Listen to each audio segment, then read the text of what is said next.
When you look back over your life, you can see the faithfulness of God. Times where He made a way where you didn't see a way. He opened a door and a dream came to pass. You were at the right place. You met that person and fell in love. Even when you made mistakes, He showed you mercy, covered you, and brought you out. Here you are, blessed and moving forward. You didn't get to where you are by yourself. Wasn't just your talent, wasn't just good breaks. It was the hand of God.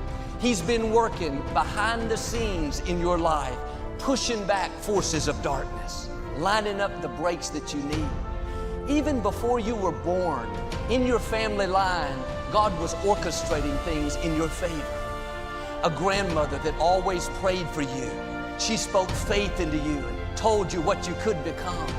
That wasn't a coincidence. That was the goodness of God putting the right people in your life. Or maybe a great-great-grandfather that you never met, but he lived a life of integrity. He gave, he served. Because he honored God, He put you in a position to be blessed. God has been working on your behalf for generations. Some of the favor that you're seeing didn't have anything to do with you. You stepped into opportunity, good breaks, promotion, because of those who went before you. Other people worked harder, but they didn't get the position. They were more talented, had more experience, but the door didn't open. You're reaping from what your relatives sowed. Seeds of favor that didn't start with you. Psalm 105 says, they harvested what others planted. Someone in your family line made it easier on you. They made sacrifices. They got up early. They went the extra mile to do the right thing. They may have never seen the fullness of what they were believing for, but God never lets a seed be sown without a harvest. They sowed it so you could benefit. That's what the scripture says. You will live in houses that you didn't build. You will reap from vineyards that you didn't plant. It's talking about generational blessings. I know I'm reaping from the seeds that my parents and grandparents have sown. My grandmother on my father's side of the family made 10 cents an hour washing people's clothes during the Great Depression. She worked 12 hours, made $1.20 a day. She never really had much, but God is faithful. Those seeds didn't go unharvested. Some of the abundance that I'm seeing today is not so much what I've done, it's simply where God put me in my family line. I'm reaping what she sowed. It didn't happen in her generation, but it happened in my generation.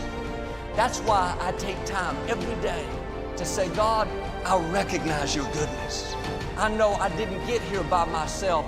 You chose to bless me. You chose to show me mercy. See, it's easy to think, well, Joel, I'm successful because I'm talented. I'm blessed because I'm wise, I'm smart, I'm a hard worker. Let me ask you, where did you get that talent? It came from your Father in heaven. Where did you get the wisdom? Where did you get the funds to go to school? How could your parents afford it? Why did the scholarship go through? Why did the loan go through? Because God favored you.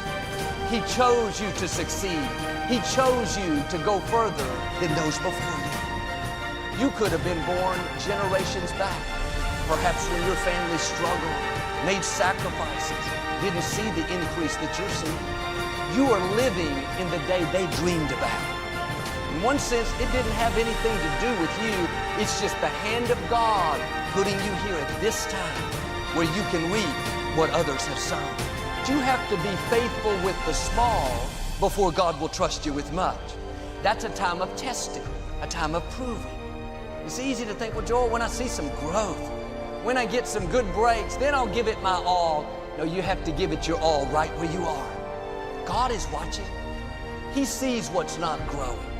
He sees when you're in a feed store and others are in a nice building. Stay faithful. Your time is coming. Sometimes now, when I pull up to the Compact Center and I see this huge building on the freeway with all the people, I feel a tear running down my cheek. It's because I remember where I came from. My mind flashes back to the feed store as a little boy sitting on the front row with the 90 people, watching my father minister. I think about my grandmother that made 10 cents an hour, my grandfather that worked at the factory all those years.